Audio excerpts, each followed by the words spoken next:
प्रेम किए बिना रह ही नहीं सकते। इतने राम के अंदर जो हैं वो गुण हैं।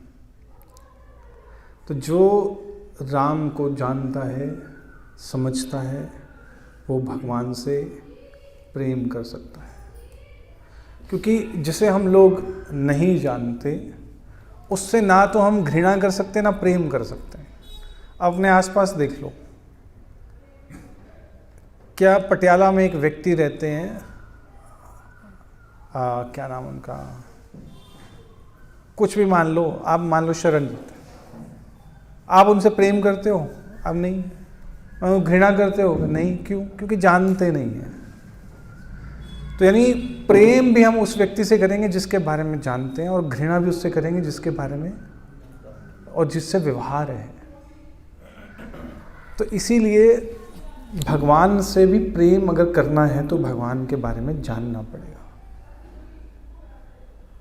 और जितना हम भगवान को जानेंगे, उनकी लीलाओं को सुनेंगे, उतना जो प्रेम है वो प्रकट हो जाएगा।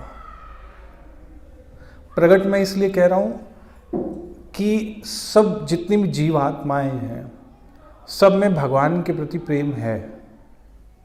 ऐसा नहीं है कि प्रेम नहीं है, लेकिन छुपा हुआ है।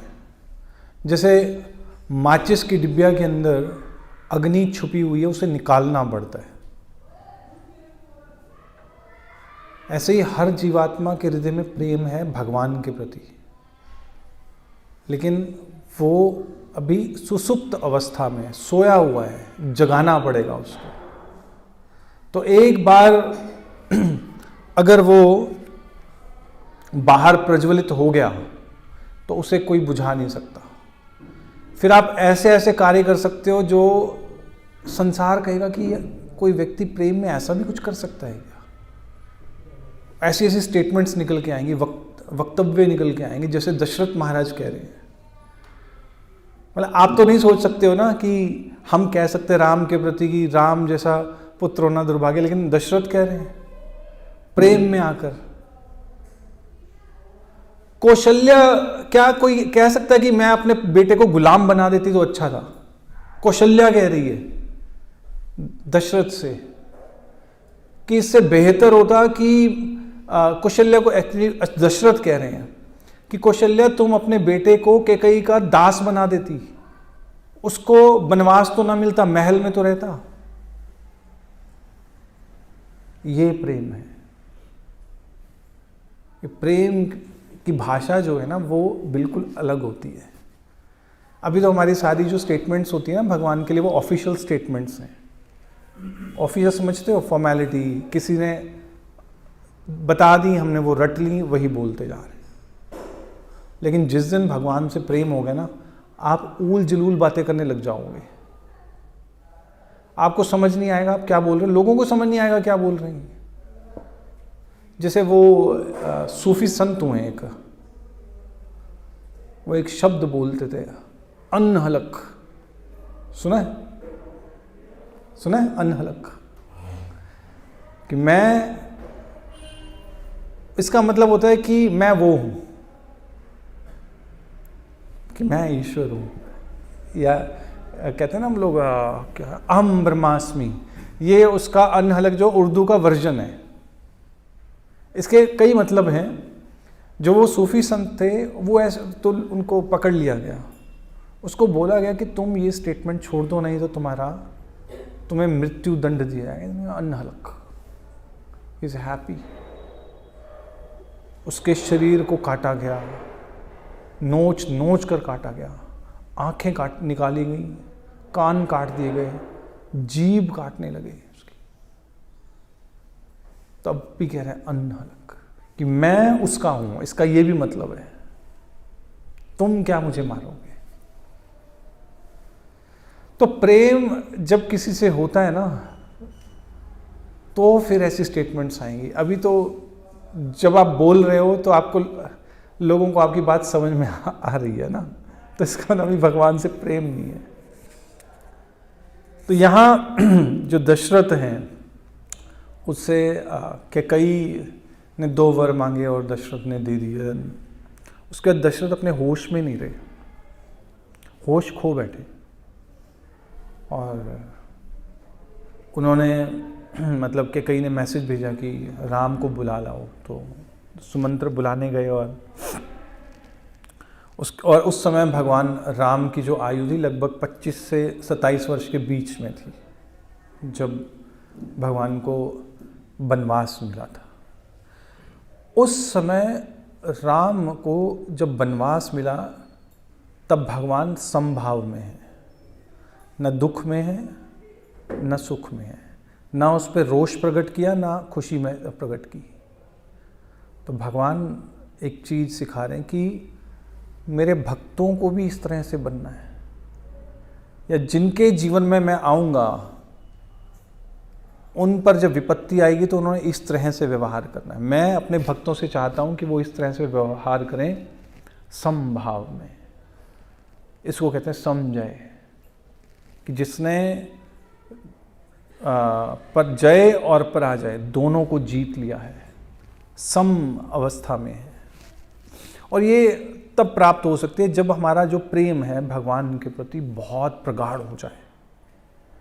अगर भगवान के प्रति हमारा प्रेम प्रगाढ़ नहीं होगा तो इस संसार के जो सुख और दुख हैं वो हमें खुशी भी देंगे, दुख भी देंगे। इस संसार की प्रशंसा हमें सुखी करेगी और जो निंदा है वो दुखी करेगी, क्योंकि हम इस शरीर में पड़े हुए हैं और शरीर के बारे में सोच रहे हैं। अगर हमारा फोकस जो है वो कहीं और चला गया तो फिर ये चीज़ें मैटर नहीं करती कि क्या हो रहा है हमारे साथ। राम भगवान का एक लक्ष्य था क्लियर। मध्वाचार्य अपनी कमेंट्री में लिखते हैं महाभारत तात्पर्य निर्णय में, राम भगवान चाहते थे कि मैं जंगल जाना चाहता हूँ देवताओं का कार्य सिद्ध करने के लिए और सीता देवी को समय देने के लिए। क्लियर, लक्ष्य क्लियर है। इसलिए जब उसके लिए वन में भी जाना पड़ा तो भगवान कह रहे कोई इशू नहीं है। इसी तरह जो भक्ति कर रहा है और उसका लक्ष्य भक्ति है, फिर वो चाहे वो रोडपति है या करोड़पति है, डजेंट मैटर। लक्ष्य क्लियर है कि ये करना है और निकलना है, बस इतना है। अगर आप लोगों को सुख और दुख से निकलना है, उसका एकमात्र उपाय यही है कि अपना लक्ष्य बदल लो। अगर इस संसार का कोई भी लक्ष्य अगर बनाया हुआ है तो वो आपको सुख या दुख के व्हर्लपूल में या उस भंवर में फंसा देगा। आप नहीं निकल सकते हो, क्योंकि संसार के जितने भी लक्ष्य हैं वो खुद जो हैं भंवर में फंसे हुए हैं। कितने ही बड़े बड़े लोग हैं, आप रोज न्यूज़ पढ़ लो, जो बड़े बड़े भंवर में फंस जाते हैं। बड़ी बड़ी कंपनियां हैं जो डूब जाती हैं और वो उसी डिप्रेशन में चली जाती हैं। सुना ही होगा आप लोगों ने, अभी पेटीएम बंद हो रही है तो लोग अब सोचो कि जो उसका फाउंडर होगा उस पर क्या बीतेगी। तो उसका लक्ष्य यही था कि मैं इसको वर्ल्ड क्लास बना दूं, भंवर में फंस गए। लक्ष्य चेंज करना पड़ेगा, लक्ष्य भगवान को बनाना पड़ेगा। अगर लक्ष्य संसार की कोई भी अचीवमेंट आपने बना ली, स्टोरी खत्म है। आज निकल भंवर में फंस जाओगे, निकल नहीं सकते। वो क्या कहते हैं उसको, शास्त्रों में लिखा हुआ है कि कुत्ते की पूंछ को पकड़कर समुद्र को पार नहीं किया जा सकता। और इस संसार के सुखों को या दुखों को कुत्ते की पूंछ कहा गया है।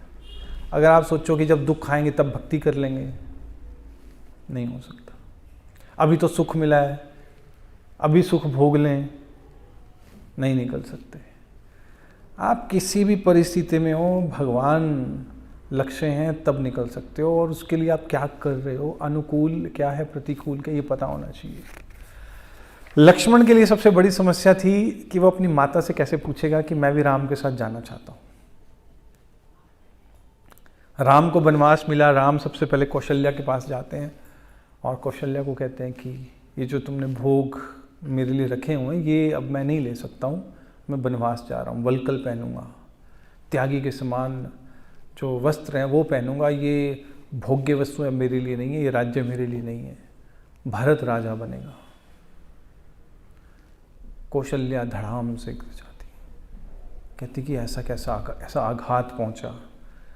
वहाँ राम कौशल्या को मनाते हैं कि क्योंकि सबका लक्ष्य अयोध्या में एक ही है, राम, सिवाय कैकेयी और मंथरा को। मंथरा के एक्चुअली, कैकेयी भी नहीं, क्योंकि मंथरा को साजिश करके भेजा गया था अयोध्या में। बाकी सब राम से प्रेम करते थे, कैकेयी भी राम से प्रेम करती थी, लेकिन बहकावे में आ गई।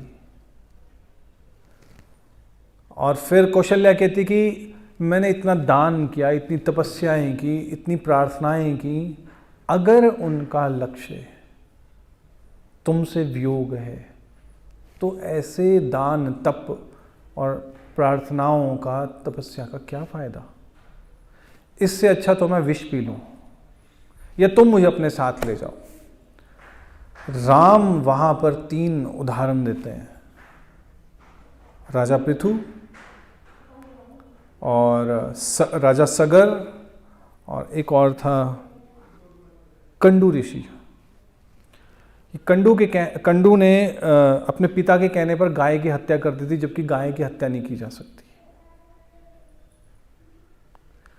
राजा सगर के पुत्रों ने पृथ्वी खोद डाली थी, जबकि पृथ्वी जो है माँ के समान है, उसके खोदा नहीं जाना चाहिए, उसकी पूजा की जानी चाहिए। और परशुराम ने अपनी माँ की हत्या कर दी थी जमदग्नि के कहने पे, अपने पिता के कहने पे।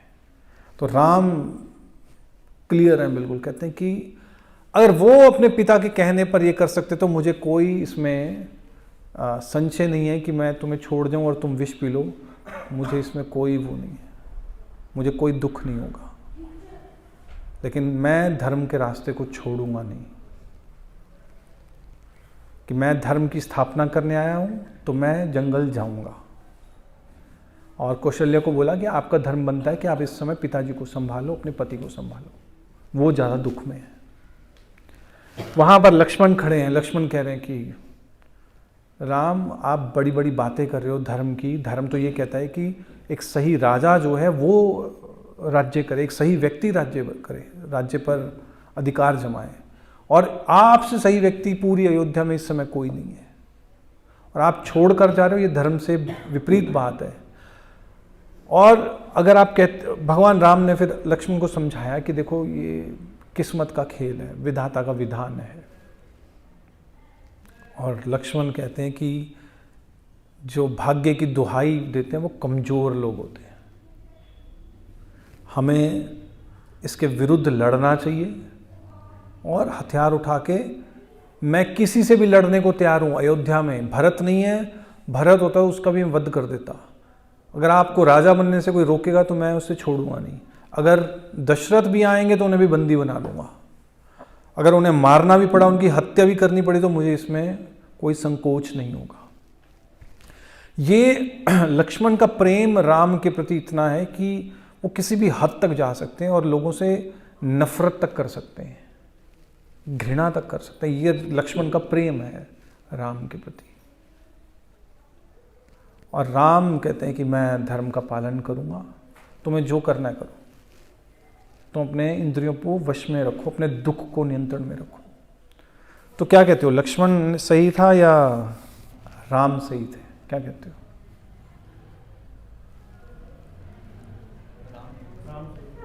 कैसे? तो हमें लड़ना नहीं चाहिए क्या? अगर आप ऐसे ही बैठ गए फिर तो कोई काम ही नहीं करेगा, भी मेरे भाग्य में ही लिखा है।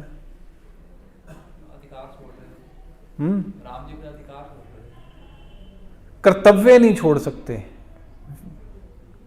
अधिकार छोड़ सकते हैं। राम ने अधिकार छोड़ा है, कर्तव्य नहीं छोड़ा है। कर्तव्य पिता की सेवा करना था। एक और भी बात है कि कई बार क्या होता है कि कई चीज़ें हम प्रयास करते हैं, होती नहीं है हमारे हाथ में, तो उन्हें अपनी किस्मत मान के स्वीकार कर लो। नहीं करोगे तो डिप्रेशन में चले जाओगे। जैसे शास्त्र कहते हैं कि अगर आप कोई कार्य कर रहे हो नहीं सिद्ध हो रहा, उसके 3 बार ट्राई करो, नहीं होता छोड़ दो। इसका मतलब वो चीज़ आपके लिए नहीं है। ज़्यादा उसके पीछे मत पड़ो। और यहाँ राम देख पा रहे हैं कि ये चीज़ें उनके हाथ में नहीं है, इसमें किसी की गलती नहीं है, ना तो कैकेयी का कोई दोष है, क्योंकि राम लक्ष्मण को समझा रहे हैं कि कैकेयी जो मुझे भरत से भी ज़्यादा प्रेम करती है, रातों रात बदल गई, 1.5 घंटे में बदल गई, ऐसा तो कुछ जरूर पीछे कुछ है जो हमारे हाथ में नहीं है। ना तो इसमें पिताजी का यानी राजा दशरथ का कोई कसूर है, ना मेरा कसूर है। ये तो भाग्य ही कह सकते हैं इसको, कि जो सुबह राजा बनने चाह रहा हो उसे वनवास मिल गया हो, और वो भी उसे वलकल पहन के जाना है। ऐसा नहीं है कि उसे पूरी सुख सुविधाओं के साथ जाना है। वहाँ कैकेयी कहती है कि राजा राम को इस तरह से वनवास में जाना है जैसे अंशुमान को भेजा था, अंशुमान करो, असमंजस को। असमंजस जो था वो एक अपराधी था, उसे देश निकाला दिया गया था कि वो बच्चों की हत्या कर देता था।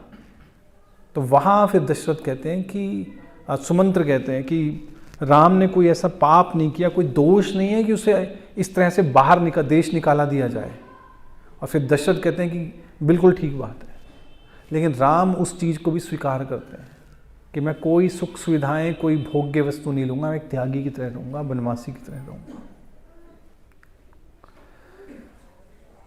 अब उसके बाद राम जो हैं सीता देवी को मनाने के लिए जाते हैं। सीता देवी जैसे राम को देखती हैं, कहती कि आपका उदास क्यों इतना चेहरा, और आपके साथ कोई ब्राह्मण नहीं है, मंत्री नहीं है, कोई रथ नहीं है, घोड़े नहीं है, हाथी नहीं है, क्या हो गया, ऐसा क्या हो गया।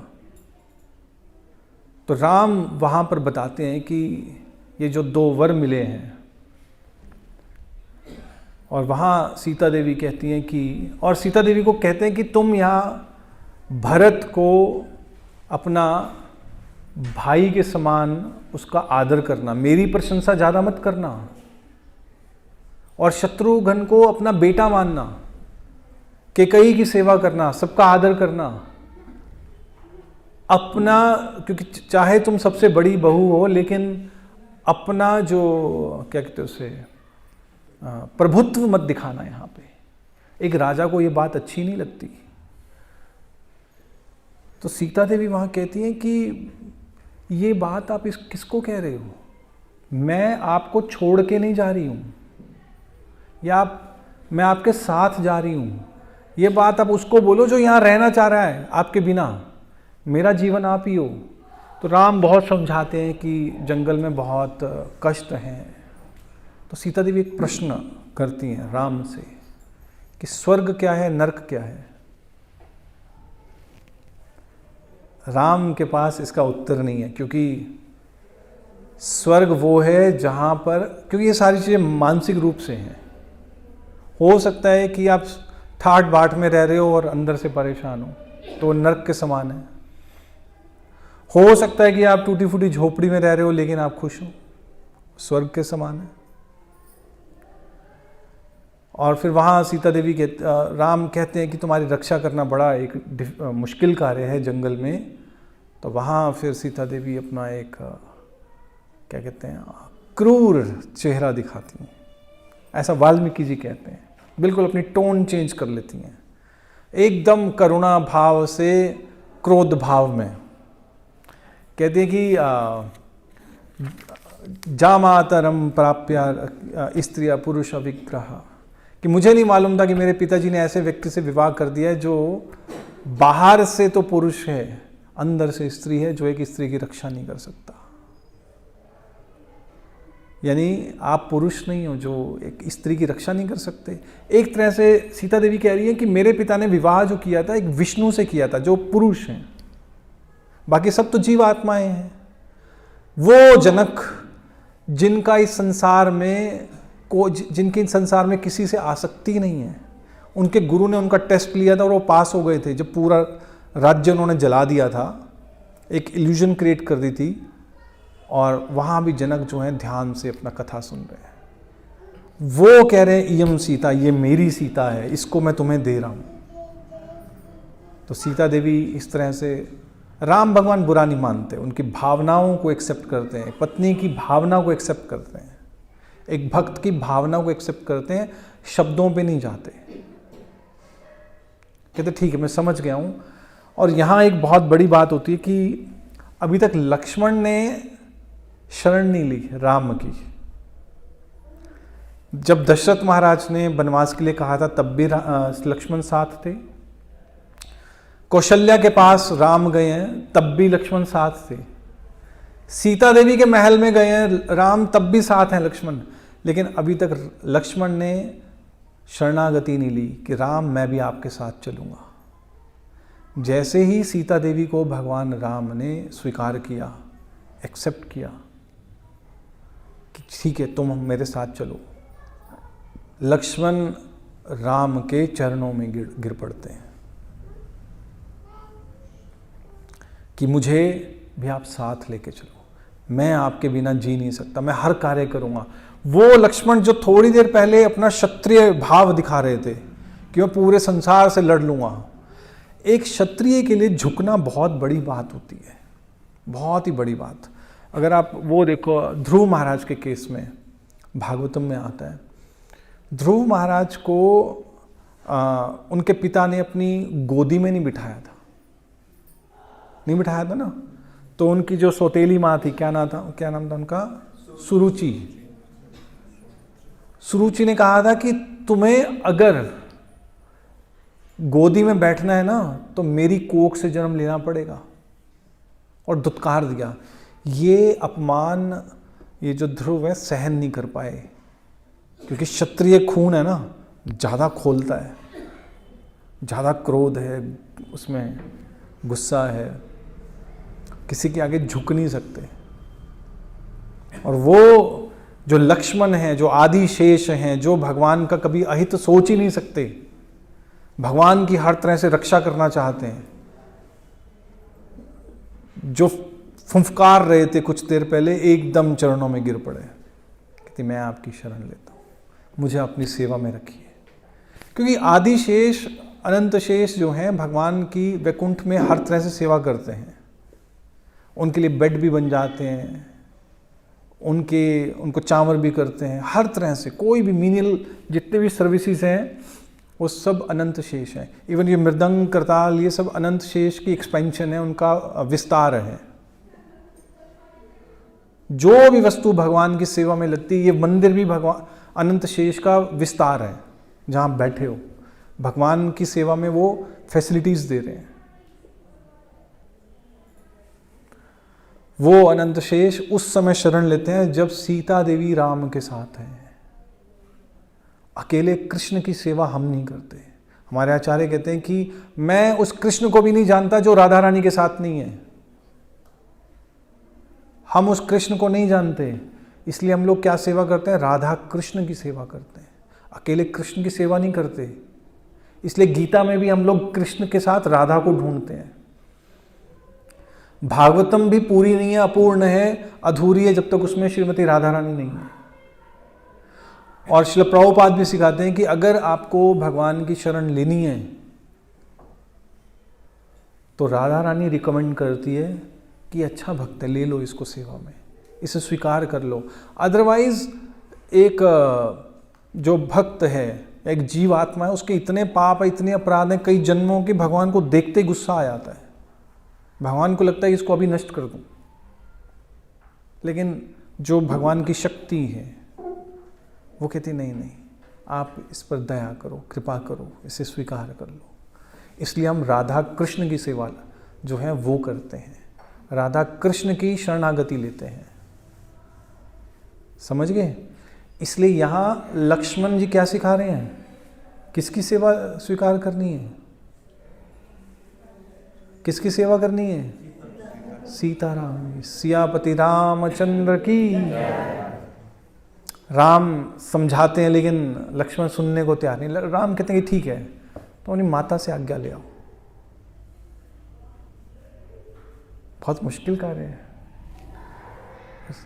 क्योंकि तुम मेरी सेवा करना चाहते हो लेकिन अपनी माता से पूछ लो। माता कैसे भेजेगी? सुमित्रा के पास। और अब ये तुम्हारा कर्तव्य, मैं नहीं कहूंगा। राम कहते हैं कि तुम सुमित्रा के पास जाओ और आज्ञा लेकर लक्ष्मण जाते हैं सुमित्रा के पास, कहते हैं ठीक है तुम वशिष्ठ मुनि के यहाँ से ये जो वरुण देव को जो हथियार, वरुण देव ने जो हथियार दिए थे जनक महाराज को विवाह के समय, हमारे उस समय जो हथियार दिए गए थे वो तुम वशिष्ठ मुनि के यहाँ से लो, लेकिन आज्ञा भी लेके आना। लक्ष्मण सुमित्रा के पास जाते हैं और बहुत सुंदर वर्णन है। सुमित्रा के पास जब जाते हैं लक्ष्मण, सुमित्रा ये नहीं कहती कि क्या पूछने आया, सुमित्रा को मालूम है कि उस समय क्या हो गया। कहती सुमित्रा ने लक्ष्मण से कहा कि संशय मत करना इस बात पे, क्या सोच रहे हो, इस महल में रुकोगे तुम, अपना बिस्तर उठाओ और राम के साथ जाओ उनकी सेवा में। सुमित्रा ने दोनों पुत्र, एक भगवान की सेवा में दे दिया, एक भक्त की सेवा में दे दिया। वो कह रही इसी से मेरा जीवन सफल है। और वहां सुमित्रा कहती है कि एक रहस्य में बात कहती है, तुम्हारे अब पिता जो हैं वो दशरथ नहीं है, राम है। तुम्हारी माता अब मैं नहीं हूं, सीता देवी है। और तुम्हारा जो वास है, जो तुम्हारे लिए नगर है, वो अयोध्या नहीं रही, वन है। यानी कि तुम्हें अब उनकी सेवा करनी है, उन्हें माता पिता मानकर। यहां तुम्हारा कोई नहीं है, तुम्हें मैंने त्याग दिया भगवान की सेवा में, जाओ यहां से। और एक और इसका गुह्य अर्थ था कि राम कौन है, विष्णु है। और कल को जैसे मैं तुम्हें भेज रही हूं राम के पीछे माता के रूप में, कल को सीता देवी भी तुम्हें राम के पीछे भेजेंगी, तब भी तुम्हें जाना है पीछे। जब राम ये मारीच के पीछे जो हिरण बन के आया था मारने जाते, तो सीता देवी क्या कहती है लक्ष्मण को कि तुम राम के पीछे जाओ। तो सुमित्रा को पहले ही पता है कि आगे क्या होने वाला है, ऐसा आचार्य लिख रहे हैं। कह रहे हैं कि तब भी तुम्हें कहना मानना है, बात माननी है, तुम्हें जाना है वहां पर। और इस तरह से लक्ष्मण एक सीढ़ी तो पार कर गए, अभी दूसरी सीढ़ी बाकी है। उर्मिला, एक बाधा पार हो गई, दूसरी। उर्मिला जो थी वो बहुत अच्छी पेंटिंग करती थी, बहुत सुंदर पेंटिंग करती थी। और भगवान, ये वाल्मीकि रामायण में नहीं, अलग से बता रहा हूँ थोड़ा सा। तो जब भगवान की, उनको पता लगा कि भगवान का राज्याभिषेक होना, तो उसने सीता और राम की बहुत सुंदर पेंटिंग बनाई थी, चित्र बनाया हुआ था। और सोच रही थी कि जब पट्टाभिषेक होगा तो मैं ये गिफ्ट करूंगी राम को। और लक्ष्मण ने जैसे ही दरवाजा खोला, वहां एक फूलदान पड़ा हुआ था, वो गिर गया नीचे झटाक से, बहुत जोर से।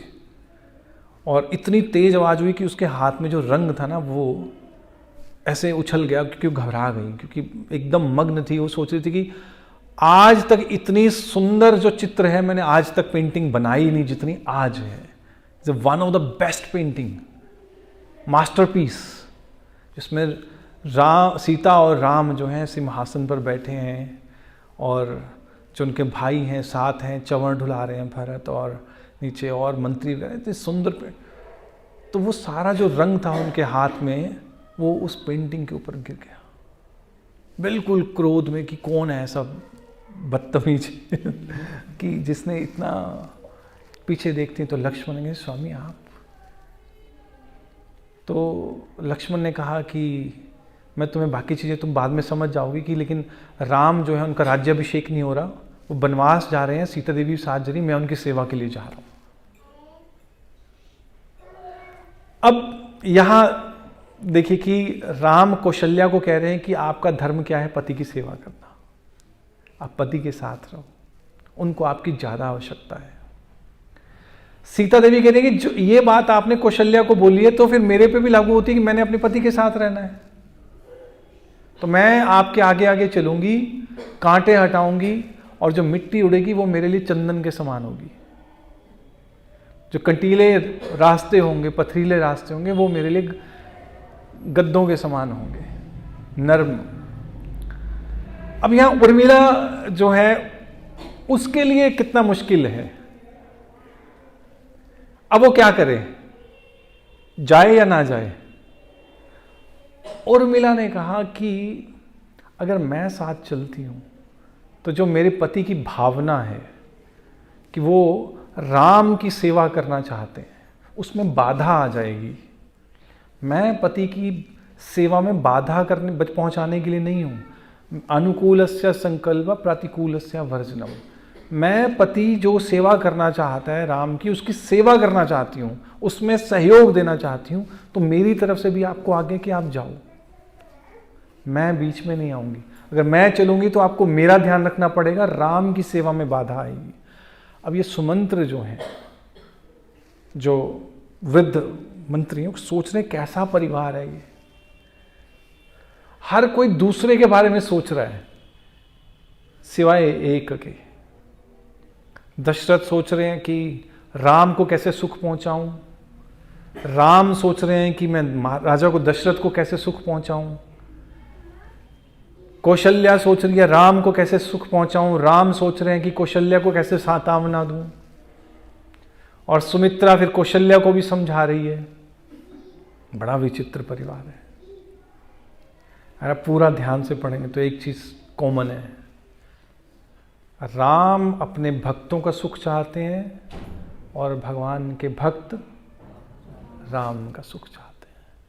बस आप अपने जीवन में, अपने परिवार में, अपने कार्यों में ये अगर अपना लोगे कि किसमें राम को या कृष्ण को सुख है, तो आप भक्ति में हो। अगर आपको ये समझ नहीं आ रहा, भूल रहे हो, तो फिर अभी भक्ति कच्ची है। जब राम को वनवास मिला और सुमंत्र राम को वन में छोड़ने गए, तो जो अयोध्या वासी थे उनका आपस में व्यवहार जो था अपने परिवार के सदस्यों के प्रति अजीब हो गया, बहुत ही अजीब, विचित्र। और सुमंत्र सोच रहे हैं क्या हो गया ये। पत्नी पति का आदर नहीं कर रही, हीन भावना से देख रही है, पति पत्नी को हीन भावना से देख रहा है, बहन भाई को, भाई बहन को, या भाई भाई को, पुत्र माताओं को, माताएं पुत्र को हीन भावना से देख रही हैं। क्यों? कह रहे हैं कि इन्होंने राम को जाने से नहीं रोका, इन्होंने कुछ किया नहीं।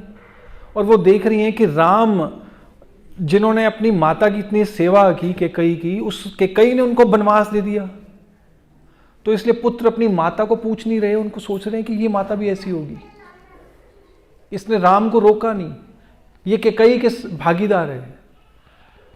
और माता भी अपने पुत्र को नहीं पूछ रही, कह रही है भरत जैसे हैं ये, भरत यहां पे है नहीं, भरत के कारण वनवास मिला राम को, ये भी ऐसा ही निकलेगा, इसने राम को क्यों नहीं रोका।